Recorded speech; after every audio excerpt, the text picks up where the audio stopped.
J'aime lire les paroles de Jésus, entre autres celle-ci. Qui de vous, par ses inquiétudes, peut ajouter une coudée à sa vie?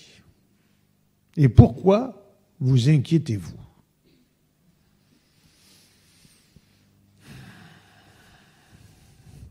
Nous sommes, nous, Français, les champions du monde des tranquillisants. C'est reconnu comme cela. Est-ce que vous savez pourquoi?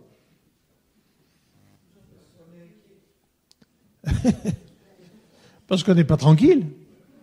On a besoin de tranquillisants parce qu'on n'est pas tranquille. Et les gens sont de moins en moins tranquilles. Vous savez, un jour, le roi David a pu dire au Éternel, tu rassures mon âme. C'est vrai que Dieu nous rassure. Les hommes, eux, nous assurent. Mais ils ne nous rassurent pas. Il y a 15 jours, nous étions à Paris avec mon épouse, pas pour nous promener, non pas pour descendre dans la rue avec le badge « Je suis Charlie », non, mais nous étions là pour prêcher l'Évangile. Nous étions à Montrouge, là où la gendarme a été assassinée. Nous avons parlé avec les gens, et c'est vrai que les gens sont inquiets par rapport à l'avenir. Mais voyez-vous, Jésus dit, mais pourquoi vous inquiétez-vous? Ça sert à rien.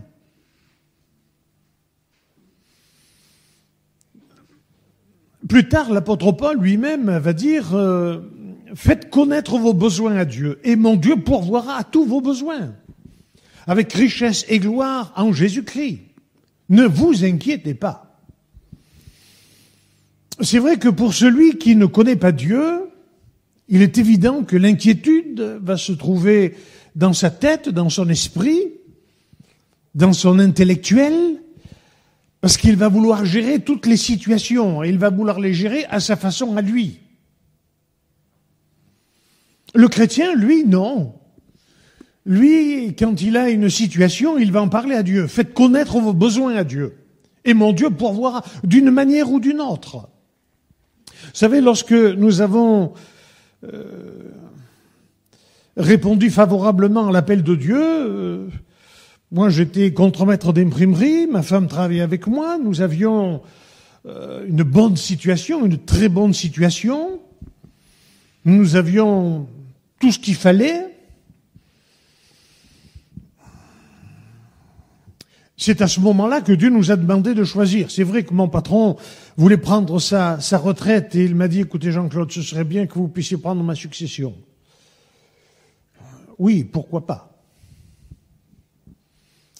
Un avenir brillant nous était réservé. Et c'est à ce moment-là que Dieu nous a demandé de tout quitter pour le servir. Alors, mon beau-frère étant pasteur, je savais ce que c'était que la vie de pasteur. Je savais ce que c'était que le salaire du pasteur. Je savais très bien quel était le genre de voiture que l'on autorisait au pasteur. Aujourd'hui, heureusement, avec la grâce de Dieu, tout a changé. Mais en ce moment-là,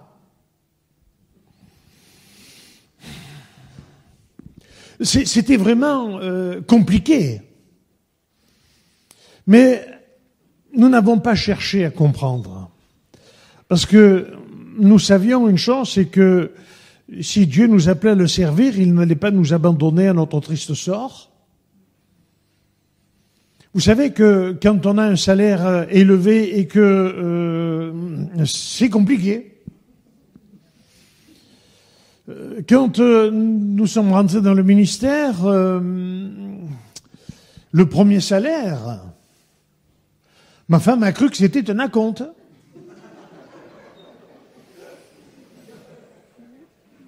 Alors elle m'a dit, qu'est-ce que tu veux que je fasse avec ça? Et le trésorier était un petit filou. Parce qu'à ce moment-là, c'était encore le franc, c'était pas l'euro. Et il nous avait donné le mois, mais tout en billets de 10 francs. C'est-à-dire que l'enveloppe était quand même... Alors à moi-même, vous savez, je me suis dit... Bon, allez, je perds pas au change. J'avais jamais demandé combien nous allions être payés, hein. Et je me suis dit, on perd pas au change. Mais quand on a ouvert l'enveloppe, et voyez-vous, le diable est venu parce que moi je crois en Dieu, mais je sais que le diable existe.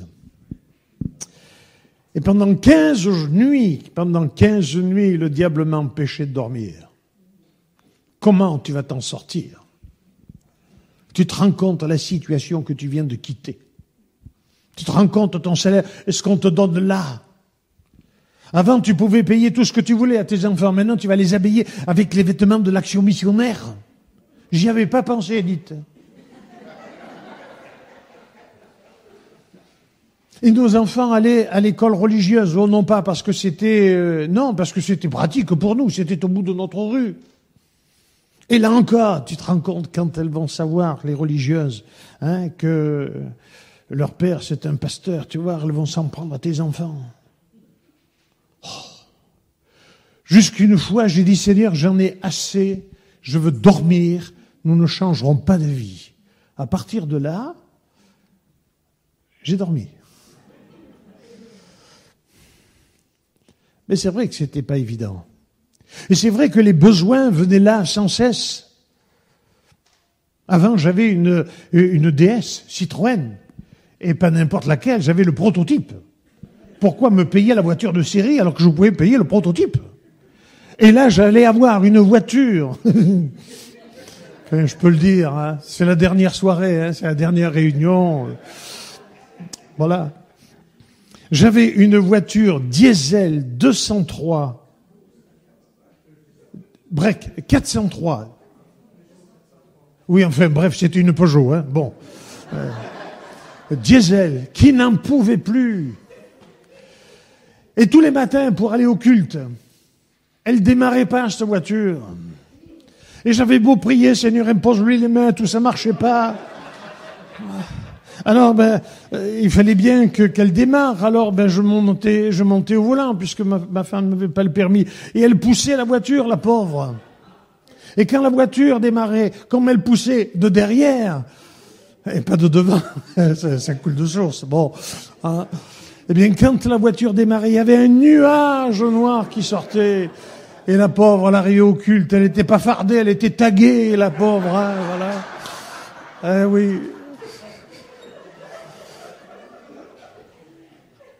Oui. Mais Dieu est bon. Dieu a toujours pourvu d'une manière ou d'une autre. Dieu a été fidèle en toutes choses. Vous savez, quand Dieu prend soin de nous, il prend bien soin de nous, et comme dit l'apôtre Paul à juste raison, hein, mon Dieu pourvoira tous vos besoins, pas d'une façon petite, mais d'une grande manière, avec richesse et gloire, et tout cela en Jésus-Christ. Voilà.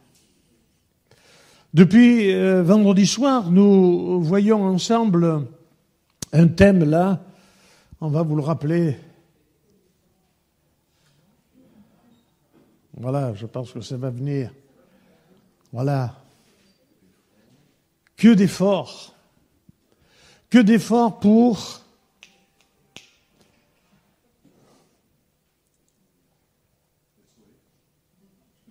normalement, il y a quelque chose d'écrit là. Voilà, voilà. Que d'efforts pour être sauvé. Et on a vu pourquoi, en définitive, on n'a pas besoin de faire des efforts. Christ l'a fait pour nous. Ensuite, nous avons vu pour être guéris. Il y a des gens qui sont prêts à tout pour être guéris, et au lieu d'aller de mieux en mieux, ça va de mal en pis. Mais quand Jésus passe par là, on se découvre que dans ses meurtrissures, il y a la guérison. Pas besoin de faire des efforts, simplement lui faire confiance et croire que dans ses meurtrissures, il y a la guérison. Mais aujourd'hui, je voudrais vous amener là. Que d'efforts pour les situations de chaque jour. Je me souviens d'une parole du président Mitterrand. Il a été élu président, et dans les semaines qui ont suivi, il a déclaré un cancer. Un de mes collègues pasteurs avait dans son église un radiologue qui est allé à l'Élysée installer un appareil de radiologie pour soigner et traiter le président là sur place à l'Élysée. Et le président a dit cette phrase que j'ai marquée là. Je me suis donné tant de mal pour en arriver là, et maintenant que je suis arrivé, je vais bientôt mourir. Je me suis donné tant de mal pour arriver là. Et c'est vrai qu'il y a des gens qui, pour trouver des solutions aux besoins de chaque jour. Ils se donnent énormément de mal. Ils font toutes sortes d'efforts pour arriver au but qu'ils se sont fixés. Et il y en a même qui sont prêts à tuer père et mère, à écraser tout le monde pour arriver là où ils ont décidé d'arriver, pour posséder ce qu'ils possèdent. Mais quand ça ne vient pas comme ils voudraient que ça vienne, alors ça ne va pas. Et dans nos réunions, il y a ce genre de personnes aussi qui viennent. Des gens qui sont prêts à tout pour arriver. On appelle cela des arrivistes. Et ils s'en donnent des efforts, et ils s'en donnent des efforts.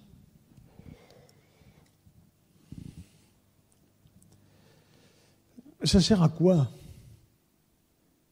Jésus a dit, mais que servirait-il à un homme de gagner le monde s'il perd son âme? C'est pour cette raison que Jésus dit, cherchez premièrement le royaume des cieux et sa justice, et tout vous sera donné par-dessus. Il faut des priorités dans nos choix. Et là, Jésus dit, si c'était l'apôtre Pierre, l'apôtre Jean, l'apôtre Jacques, on pourrait dire, bon, c'est un état d'âme, c'est un conseil qu'il nous donne, mais du moment que c'est Jésus qui le dit, il doit y avoir une priorité. Cherchez premièrement, avant tout, cherchez avant tout le royaume des cieux, tout ce qui concerne Dieu, tout ce qui concerne votre âme. Recherchez ces gens-là, et tout le reste vous sera donné par-dessus. Ne vous inquiétez pas. Dieu prendra soin de vous. Il vous donnera tout ce dont vous avez besoin. Et là, Dieu s'engage lui-même. Et dans les paroles qui ont été prononcées par l'apôtre Paul, c'est l'apôtre Paul lui-même qui s'engage pour Dieu. Mon Dieu pourvoira à tous vos besoins, avec richesse et gloire. Et puis là, il termine en disant, et avec action de grâce. C'est-à-dire que tout ce que vous allez demander à Dieu, croyez qu'il va vous le donner, et commencez déjà à remercier Dieu avant de l'avoir reçu. Ça s'appelle la foi. Tout ce que vous demanderez à mon Père, dit Jésus, en mon nom, il vous l'accordera.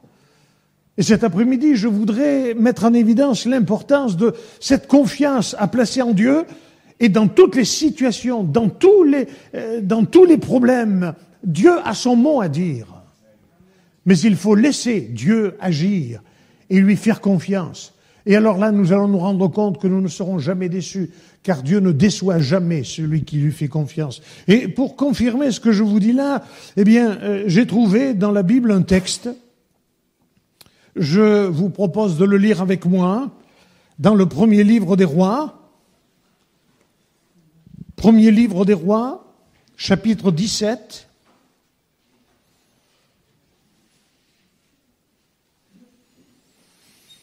À partir du verset 1er, voici ce qui est écrit, premier livre des Rois, chapitre 17, verset 1er.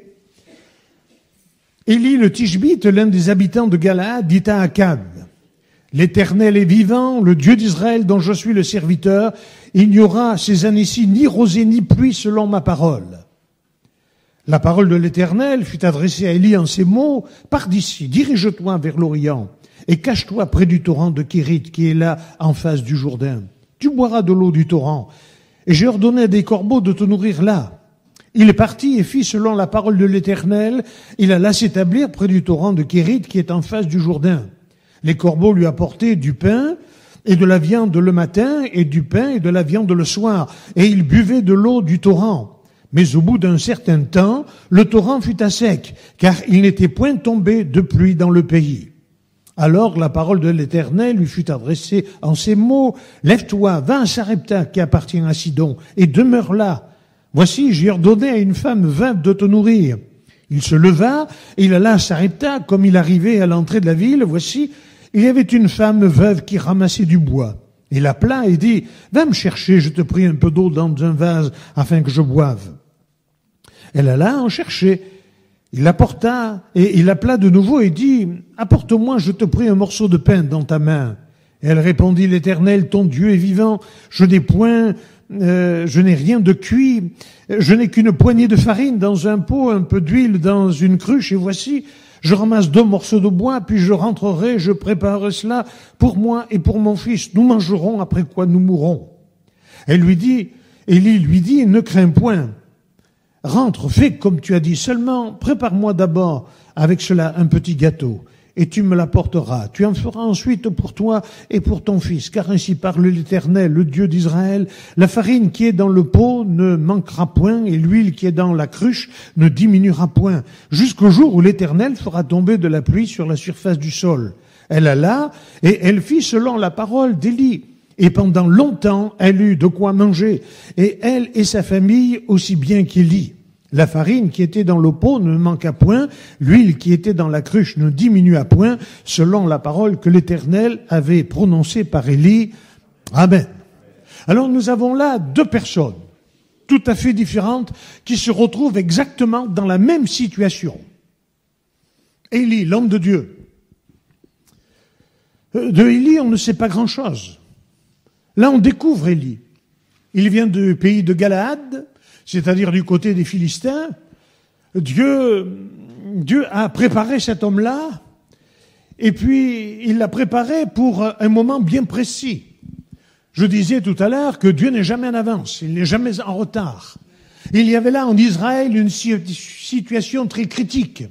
Akab, le roi Akab. Vous savez ce que la Bible dit de Akab ? Il n'y a aucun homme qui se soit vendu au péché comme lui l'a fait. Quelle réputation! Quand Dieu dit, il n'y a personne qui s'est vendu au péché plus que lui. Il faut dire que sa femme, c'était pas n'importe laquelle. La Bible nous cite son nom, Jézabel. Ah, Jézabel. La blonde oxygénée. Au regard de feu. Le pauvre Akab, il a regardé une fois, et ça suffit. Il est tombé amoureux. Bon, c'est pas un péché de tomber amoureux, mais il faut tomber amoureux de la bonne personne quand même. Mais lui est tombé amoureux de la mauvaise personne. Cette femme-là était une femme païenne. Elle adorait les Astartés, les Baals. Et puis elle faisait mourir les prophètes. Elle a entraîné tout le peuple d'Israël dans l'idolâtrie. Elle a rendu ce peuple odieux aux yeux de l'Éternel. Et la colère de Dieu s'est fait entendre. Et Dieu a dit, c'est terminé. Je vais envoyer ma sentence. Il n'y aura plus de pluie sur la terre. Par rapport au péché d'Akab, de Jézabel et l'idolâtrie de tout le peuple. Alors Élie était là. Et Dieu l'a choisi pour ce moment. Et Dieu va lui dire, va trouver Akab. Et va lui dire, il n'y aura plus de pluie sinon à ma parole. Et à partir de ce moment-là, le ciel s'est fermé. Et la famine s'est répandue. Akab, c'est l'homme de Dieu, celui qui sait se tenir devant Dieu. D'ailleurs, son nom est tout un message. Mon Dieu est l'Éternel. Mon Dieu est l'Éternel. Et Dieu s'est engagé envers lui. C'est vrai que tout le monde meurt de soif, meurt de faim. Eh bien, Dieu va prendre soin de lui. Et ça confirme ce que Jésus dit. Ne vous inquiétez pas. Ne vous inquiétez pas du lendemain. À chaque jour suffit sa peine. Ne vous inquiétez pas sur ce que vous allez manger demain. Regardez les oiseaux. Ils ne sèment pas. Ils ne moissonnent pas. Mais tous les jours, ils ont de quoi manger. Et Dieu pourvoit. Et ça, c'est quelque chose d'extraordinaire. Dieu pourvoit la nature, Dieu pourvoit aux oiseaux. Je me souviens, lorsque nous étions à Lyon, il y avait une brave sœur qui avait un cerisier magnifique. Et puis, comme elle ne pouvait pas monter dans l'arbre, eh bien, moi, à ce moment-là, j'étais jeune, quoi. Bon, aujourd'hui, j'hésiterais à 2 fois, je réfléchirais bien, mais bon, dans ce temps-là, elle m'a dit, venez et ramassez les cerises, parce que sinon elles vont périr. Et alors là, bien, j'allais dans le cerisier, dans le peu de temps libre qu'il me restait, mais enfin, bon. Et j'étais là avec mes cerises, et les plus belles, vous savez où elles sont, les cerises? Les plus belles, elles sont en haut. Et qui y avait en haut? Tous les oiseaux, les petits oiseaux, ils étaient en train de me regarder en me disant, ça c'est pour nous, c'est pas pour toi. Hein, mais c'est vrai que Dieu prend soin des oiseaux. Ne vous inquiétez pas. Mais ne vous inquiétez pas même de ce que vous allez être vêtus. Regardez les lys des champs. Dieu prend soin d'eux. Regardez leur parure. Même Salomon, dans toute sa gloire, n'a jamais été vêtu comme eux. Et là, voilà que Dieu dit à Élie, mais ne t'en fais pas. Va vers le torrent de Kérit. Dieu sait où il y a de la nourriture. Dieu sait où il y a de l'eau. Dieu sait là où il fait bon vivre. Alors, va vers le torrent de Kérit. Et Élie est allé. Et non seulement Élie était un homme de foi, mais il avait une foi aussi qui était personnelle.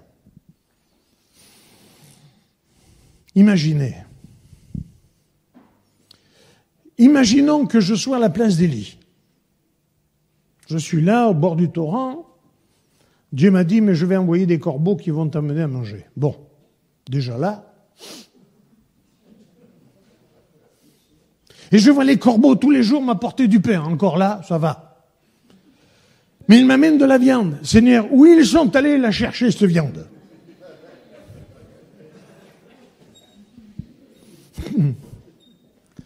Mettez-vous à la place d'Élie.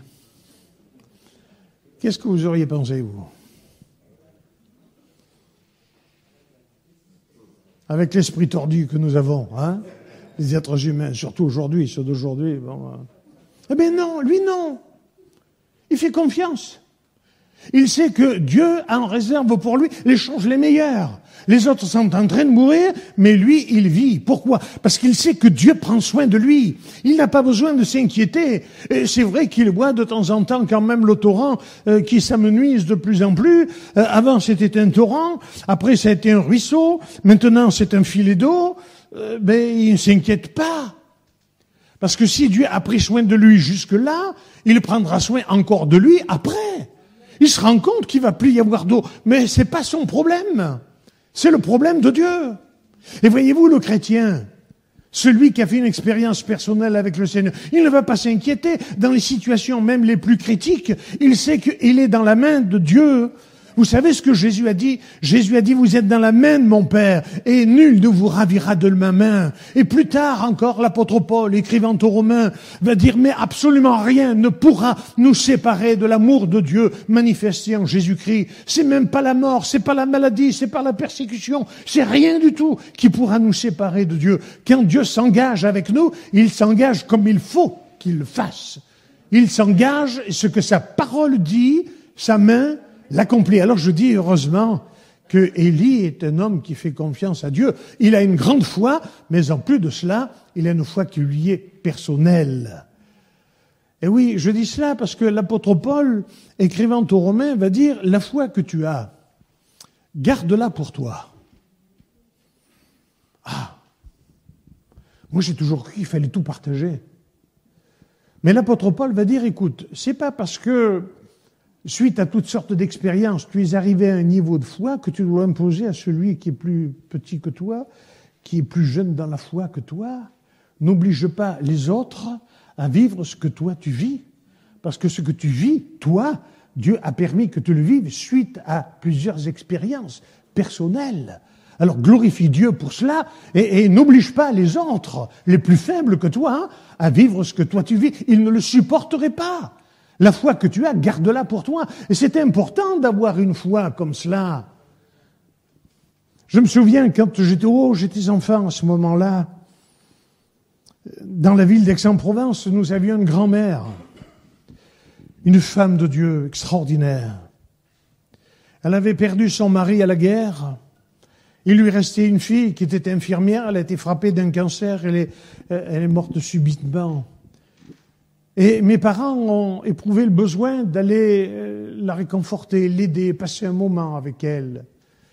Et lorsque nous sommes arrivés, je me souviendrai toujours, c'était en plein été, la fenêtre de la grand-mère était ouverte, elle habitait au rez-de-chaussée, et en passant devant sa fenêtre, on l'a vue, elle était assise là, dans sa cuisine, avec les coudes sur la table et la tête dans les mains, et elle pleurait. C'est tout à fait normal.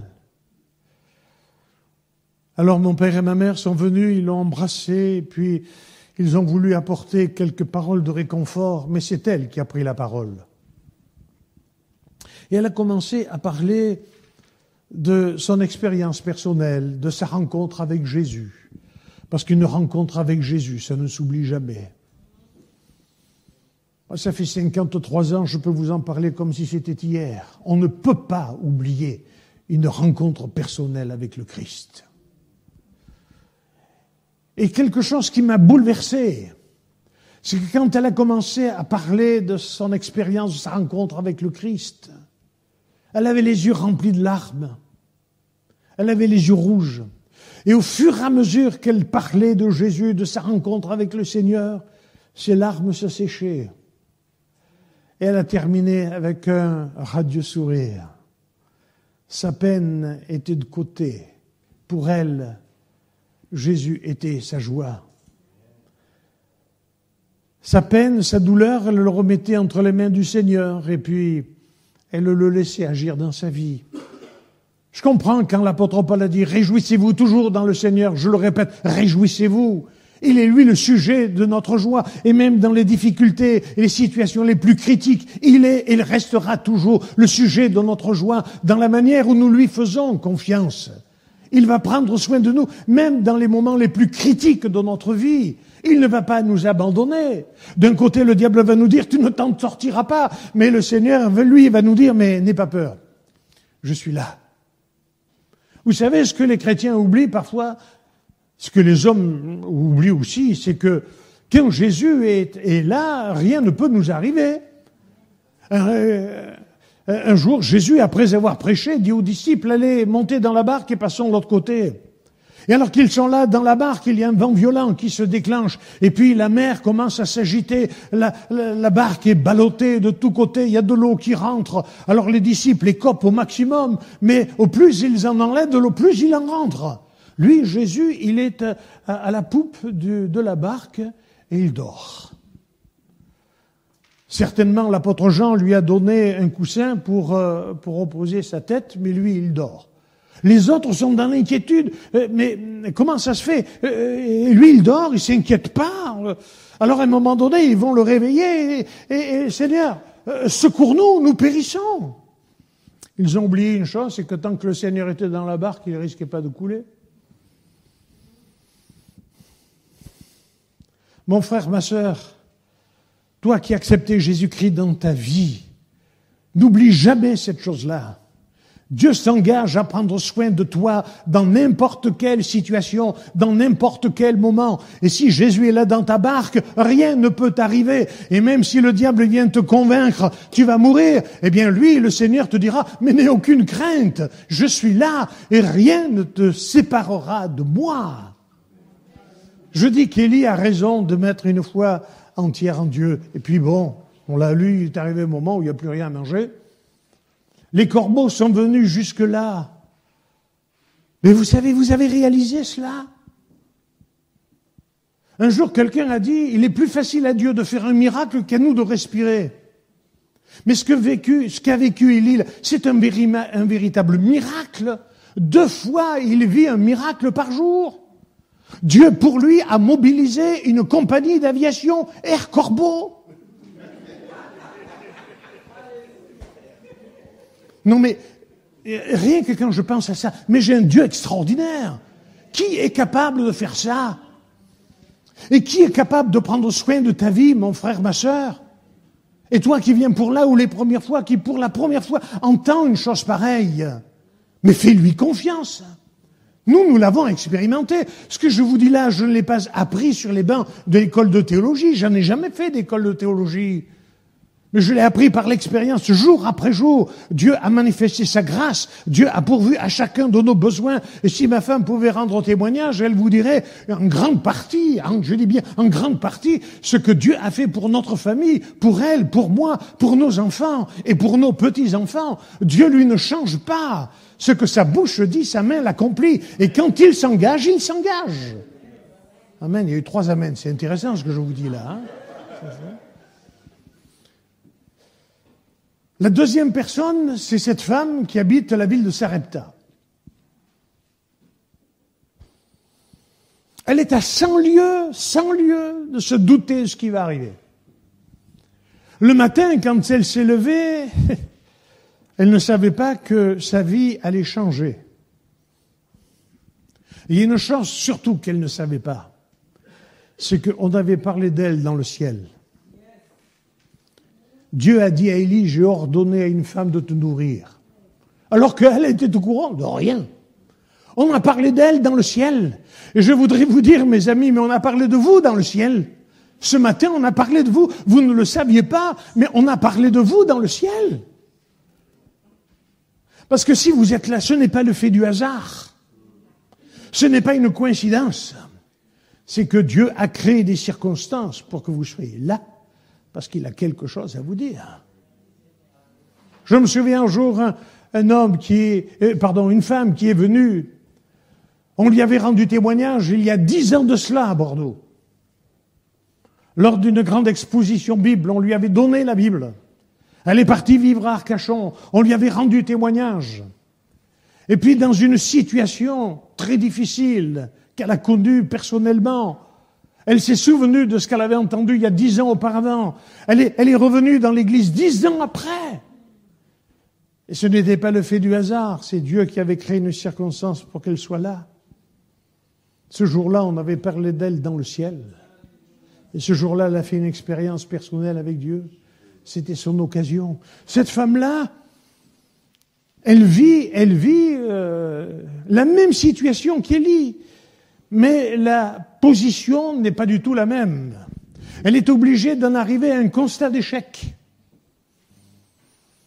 Elle vient chercher 2 morceaux de bois pour faire un gâteau. Et croyez-moi que pour faire cuire un gâteau avec 2 morceaux de bois, le gâteau ne devait pas être bien gros. Elle est obligée de faire ce constat d'échec. Nous allons manger ça, mon fils et moi, après quoi nous mourrons. Et je suis convaincu qu'elle a fait tout ce qui était en son pouvoir pour au moins sauver la vie de son fils. Vous avez des gens comme cela qui sont à l'extrémité, ils ont des enfants, et les parents se sont privés pour qu'au moins les enfants aient à manger. Et certainement que cette femme, elle a été de cette catégorie-là. Certainement qu'elle s'est restreinte, elle s'est sacrifiée, mais au moins que son fils ait à manger. Mais là, vraiment, elle est à l'extrémité. Il n'y a plus rien. Et certainement que l'inquiétude est venue dans son cœur. Qu'est-ce qui va se passer? Et d'ailleurs, elle le dit, nous allons mourir. Mais il y a quand même quelque chose qu'elle va dire. Elle va dire à Élie, l'Éternel, ton Dieu est vivant. Tiens. Elle croit que Dieu existe. Mais ce n'est pas son Dieu. C'est le Dieu d'Élie. L'Éternel, ton Dieu est vivant. C'est bizarre quand même. Elle sait que Dieu existe. Elle sait que Dieu est grand. Le Dieu d'Israël est grand. Oui, mais voilà. Ce grand Dieu, ce Dieu d'Élie, c'est pas le sien. Et c'est justement parce que ce grand Dieu, ce Dieu d'Élie, c'est pas le sien, qu'elle se retrouve là, dans cette situation. Notre ami tout à l'heure a rendu témoignage, il a dit, moi les choses de Dieu, j'étais athée. J'étais athée. Je me souviens qu'un jour, quelqu'un est venu me dire, vous savez, moi je suis athée, je crois en rien. En rien. J'ai dit, alors vous avez beaucoup plus de foi que moi. Hein. Parce que pour croire en rien, il faut vraiment avoir une grande foi. Hein. Ah, mais j'y avais pas pensé. Heureusement, j'y ai pensé pour vous. Hein. Ah ouais. Mais voyez-vous, je reprends le témoignage. J'étais athée. Mais on avait parlé de Dieu dans le ciel pour elle. Elle ne le savait pas. Et s'il y a eu cette circonstance, c'est que Dieu avait tout prévu. Et voyez-vous, cette femme-là, Dieu avait prévu pour elle.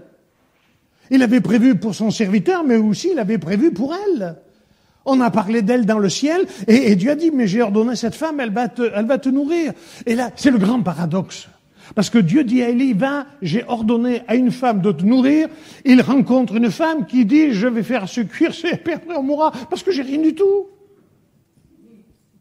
Grand paradoxe. Cette femme doit nourrir Élie, or elle-même, elle dit qu'elle n'a plus rien. Mettons-nous à la place d'Élie. Seigneur, tu t'es trompé, là, il y a un truc, là. Tu m'envoies vers quelqu'un pour que cette personne me nourrisse. J'arrive, elle est là, elle n'a rien. Et c'est là que rentre en ligne de compte la foi. Élie, c'est que Dieu ne l'a pas trompé, Dieu n'a pas menti. Et Dieu l'a envoyé vers cette femme parce qu'il sait que cette femme va le nourrir. Comment? Je ne sais pas. Et Élie ne le sait pas. Mais il sait que cette femme a été ordonnée par Dieu pour pourvoir à ses besoins. Mais voilà, j'attire votre attention. L'Éternel, ton Dieu. Donc il y a un travail à faire. Un travail à faire. Alors qu'est-ce qu'Élie va faire? Bien, il va lui parler de son Dieu à lui. Il va lui dire, mais tu sais, moi, mon Dieu, il est grand. Et si tu fais ce que je te demande, si ce petit gâteau, eh bien, tu me le donnes en premier, eh bien, je m'engage pour Dieu. On aura à manger, aussi bien moi que toi et que ton fils, jusqu'à la fin de la famine. Il va parler de son Dieu de telle manière que la foi d'Élie va être communiquée à cette femme.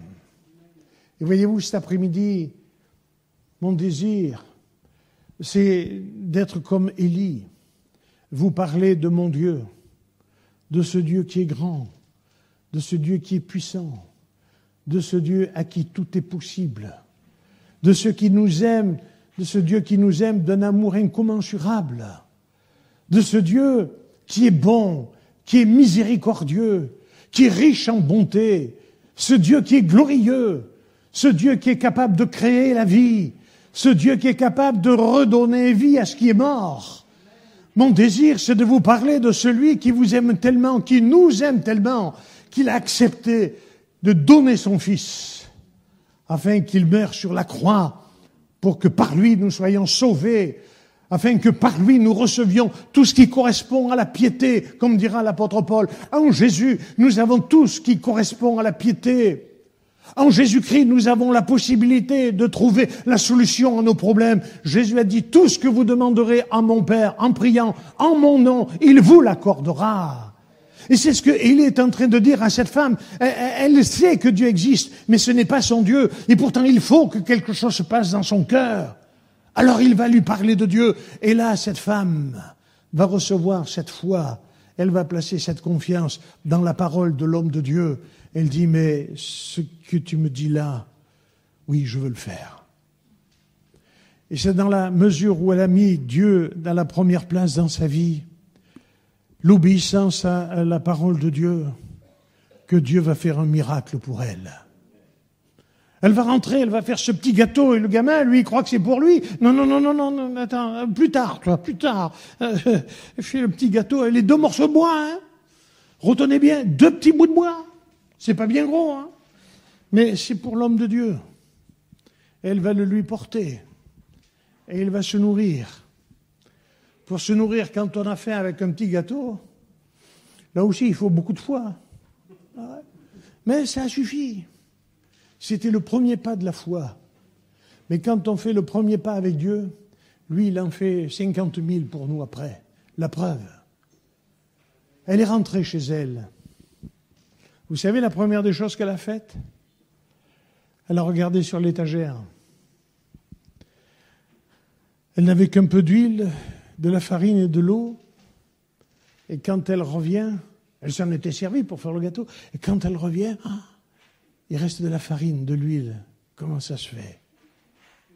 Eh bien, Dieu a fait un miracle. Et tous les jours, il y avait de la farine, il y avait de l'huile, il y avait de l'eau. Et tous les jours, elle a pu manger. Son fils a pu manger. Et l'homme de Dieu a pu manger aussi, parce que Dieu s'était engagé. Alors, pourquoi faire tant d'efforts pour les situations de chaque jour? Pourquoi se triturer l'esprit? Pourquoi s'inquiéter? De toute façon, c'est pas parce qu'on va s'inquiéter, c'est pas parce qu'on va se taper la tête contre les murs que la situation va changer. Au contraire, elle va s'empirer. Parce qu'on va en arriver à tomber dans la dépression. On va en perdre le sommeil. On va en perdre l'appétit. Et il y a des gens qui sont arrivés jusqu'à se suicider, ne pouvant plus supporter. Pour quelle raison? Parce qu'ils n'ont pas accepté de croire que Dieu s'est engagé à pourvoir à tous nos besoins en Jésus-Christ. Faites connaître vos besoins à Dieu. Et mon Dieu pourvoira à tous vos besoins. Dites-moi, pour quelle raison Jésus a-t-il enseigné la prière? Jésus n'a-t-il pas dit, mais demandez et l'on vous donnera? Mais si. La prière. Un jour, quelqu'un m'a dit, écoutez, monsieur, la prière, ça ne sert à rien. Regardez la preuve. C'est gratuit. Et c'est cru malin de dire une chose pareille. Mais Jésus a passé des heures, il a passé des nuits dans la prière. Et je me dis que si lui, en tant que le Messie, le Fils de Dieu, a éprouvé le besoin de rester là, dans la communion de son Père, des journées, des nuits entières, à combien plus forte raison il est pour nous un modèle de prière. Et il est le seul capable d'enseigner la prière. Parce qu'il enseigne la prière, mais il a été lui-même un exemple de prière. Faites connaître vos besoins à Dieu. N'ayons pas peur de dire, mais Seigneur, j'ai besoin de toi. N'ayons pas peur de dire, Seigneur, rien ne va plus dans ma vie. J'ai besoin de toi. C'est pas honteux de dire qu'on est malade. Ce n'est pas honteux de dire, je suis dans l'échec en permanence. J'ai besoin de toi. Ce n'est pas honteux de dire, mon foyer a volé en éclats. Ce n'est pas honteux de dire, mes enfants m'échappent et je ne peux plus les contrôler. Ce n'est pas honteux de dire, Seigneur, je suis dans la dépression. Je pleure, je ne peux pas m'empêcher de pleurer. C'est pas honteux tout cela. Le Seigneur connaît tout cela. Il nous comprend parfaitement. Un jour, quelqu'un m'a dit, il est anormal qu'un chrétien soit dans la dépression nerveuse. Ah! J'ai dit, alors comment ça se fait que Jésus, lui, il a été dans des moments de dépression? Ah bon? J'ai dit, oui, il a dit lui-même. Mon âme est angoissée jusqu'à la mort. Et pour quelle raison il a connu cela? Eh bien, parce que, justement, nous aussi, nous connaissons l'angoisse. Et il comprend. Il comprend celui qui est dans l'angoisse, parce qu'il est passé par là. L'auteur de l'Épître aux Hébreux nous parle de Jésus, et il dit, mais en lui, nous n'avons pas quelqu'un qui ne puisse compatir à nos faiblesses. Il connaît tout, parce qu'il est passé par là. Je termine, mes amis, je voudrais vous dire, ne tombez pas dans le piège de ces gens qui veulent vous faire croire que Jésus sur terre n'était pas Dieu. Il y a des doctrines comme cela qui courent à droite et à gauche, que sur la terre, Jésus était simplement un homme qui était rempli de l'esprit et qui exerçait les dons spirituels. C'est vrai que sur la terre, Jésus était parfaitement homme. C'est vrai qu'il a été oint de l'esprit de Dieu et qu'il a exercé des dons spirituels, c'est vrai. Mais tout en étant parfaitement homme, il était aussi parfaitement Dieu. Et il fallait qu'il soit parfaitement homme pour passer par là où tu passes, pour te comprendre, mais non seulement pour te comprendre, mais pour te délivrer. Il s'engage, je te tends une main secourable. Et il s'engage, mais n'aie pas peur, c'est moi. N'aie pas peur, c'est moi. Le Seigneur ne va pas t'abandonner au moment où tu en as le plus besoin. Le Seigneur ne va pas t'abandonner dans ton inquiétude. Non, dans ta souffrance intérieure, dans ton malheur, dans ton marasme. Mais il est là. Fais-lui confiance comme Élie, que l'Éternel soit ton Dieu. Et alors, tu verras ce qu'il est capable de faire pour toi. Nous courbons nos fronts et nous prions le Seigneur ensemble. Seigneur Jésus, tu as dit que là où 2 ou 3 sont assemblés en ton nom, tu es présent. Et Seigneur, c'est vrai que dans certaines situations, nous avons fait tant d'efforts pour essayer de trouver des solutions. Et Seigneur, tous nos efforts ont été vains. Mais Seigneur, le jour où nous avons dit, Seigneur, viens à notre aide, alors nous t'avons donné l'autorisation d'agir. Et tu as agi comme tu devais le faire, d'une façon extraordinaire. Et nous sommes là pour en rendre témoignage. Et Seigneur, j'ai voulu parler de cela avec nos amis cet après-midi. Moi, je ne les connais pas, mais toi, tu les connais. Je ne sais pas ce qui se passe dans leur cœur. Non, pas du tout. Je ne sais pas s'il y a des gens qui sont là pour la première fois, qui ont de grands besoins, qui ont tout essayé pour essayer de trouver les solutions. Et le constat d'échec est là, comme cette femme de Sarepta. Je fais ce petit gâteau, nous le mangerons après quoi nous mourrons. Il n'y a plus d'espoir, il n'y a plus de solution. On a essayé tout, on a frappé à toutes les portes. Et il n'y a rien qui se passe. C'est fini pour nous. C'est-à-dire peut-être il y a quelqu'un comme cela. Peut-être le verdict est tombé, tu es malade, on ne peut plus rien pour toi. Peut-être, ça c'est le verdict des hommes. Mais qu'est-ce que Dieu en pense? Mon foyer est parti en éclats. Ça c'est ce que tu sais, c'est ce que tu vois, c'est ce que tu ressens. Mais Dieu est capable de reconstruire les ruines. Dieu est capable de recréer l'amour, l'affection, de reconstruire le foyer. Mes enfants sont partis, mais Dieu est capable de les ramener si tu lui fais confiance. Mon mari fait n'importe quoi, mais le Seigneur est capable de faire une œuvre dans le cœur de ton mari, dans le cœur de ta femme. Fais-lui simplement confiance. Il n'y a pas de honte d'avouer cela. Nous restons dans le recueillement. Peut-être quelqu'un a besoin que l'on prie pour lui. Quelqu'un qui cet après-midi veut placer sa confiance en Dieu et dire, moi Seigneur, j'ai besoin de toi. Viens à mon secours, Seigneur. Secours-moi! Secours-moi! Je reviens à la barque quand ils ont réveillé Jésus. Le Seigneur s'est levé et il a dit au vent, tais-toi, et à la mer, calme-toi. Et cet après-midi, il veut dire à ta tempête, il veut dire au vent qui est en train de te tourmenter et de te balloter de côté et d'autre, il veut dire à ce vent, mais tais-toi. Et à la mer qui te fait tant de défauts, tant de vagues, calme-toi. Qui veut dire, Seigneur, moi j'ai besoin de toi. Les yeux sont fermés. Les yeux sont fermés. Les enfants de Dieu prient. Qui veut dire, moi Seigneur, j'ai besoin de ta grâce. Je le répète, il n'y a pas de honte. Seigneur, je suis malade, j'ai besoin de toi. Seigneur, rien ne va plus dans ma vie, j'ai besoin de toi. Seigneur, il y a des années que j'ai abandonné ta main. Seigneur, mais aujourd'hui, je veux saisir ta main de nouveau. Seigneur, parce que tu as créé des circonstances pour que je sois dans ta maison, parce que tu as quelque chose à me dire. Oui, merci. Oui, que Dieu vous bénisse, jeune homme. Il y a certainement d'autres personnes, peut-être même des chrétiens, qui ont besoin de la grâce de Dieu cet après-midi. Oui, que Dieu vous bénisse, monsieur. Que Dieu vous bénisse, madame, également. Oui, que Dieu vous bénisse. Oui, que Dieu vous bénisse. Oui, que Dieu vous bénisse également. Gloire à Dieu.